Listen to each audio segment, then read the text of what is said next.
Would you say that right-wing media's agenda is to either ignore racism and or explain it away? I would state that right-wing media is meant to train you to be averse to the subject itself, so that the idea of studying racism doesn't feel comfortable.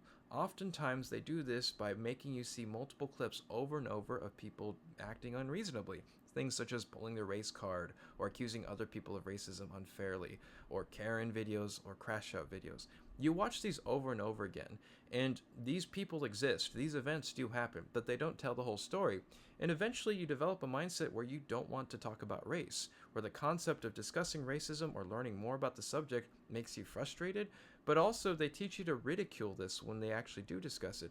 The idea of studying racial history is viewed as being frivolous or just not something worth studying at all. This is for multiple reasons. For instance, a great deal of conservative media often harkens about an idealized past, usually a past of the nuclear family where there were greater family values and lower divorce rates. But that past only existed for a very small portion of the population. It didn't exist for everybody. Even people today that would be considered white, like Greeks or Italians, didn't necessarily have access to that life either. And the thing is that another reason why is because when someone actually is being racist actively or through legislation, if you continually ingest right-wing media, well, it makes you not hold them accountable because it's exhausting. It's tiring to learn more about the subject when all you know about it is people being hostile from clips that you've seen on these news sites. Media also teaches this false notion that racism is strictly interpersonal. When it's not, it can be generational, it can be systemic. A racist law from 100 years ago can still affect great-great-great-grandchildren of today.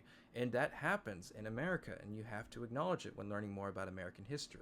This manifests in difficulties in having conversation because it's meant to keep you from learning more. So, for instance, I try to highlight when someone was racist, someone will tell me, oh, everyone's racist, and everything has to be about race these days, when I'm really just trying to highlight a case where someone was being unfair to someone else. Other times, I try to ask people, well, when did racism end in this country? Because they don't believe that racism still exists, and they don't have an answer for me. They just say, I don't know, 2001, 2008. Sometimes people tell me 1964, and then I'll provide evidence of racism still occurring in the 1970s and 80s and 90s, and they still don't have an answer for me, but they still believe that racism no longer exists in the US. Even then, I can just say, well, does racism against white people exist? And they'll say, yeah, it does. And I'm like, okay, then how does racism against black people not exist? And again, I don't have an answer because they have been trained not to speak more on the issue, not to learn more about the subject, and essentially to just maintain the status quo. So the goal is to stop discussion, and the key is to continue discussion and have people learn more about the subject. If we can get people to learn more about the subject even when it's uncomfortable, then they can break free from that sort of bubble.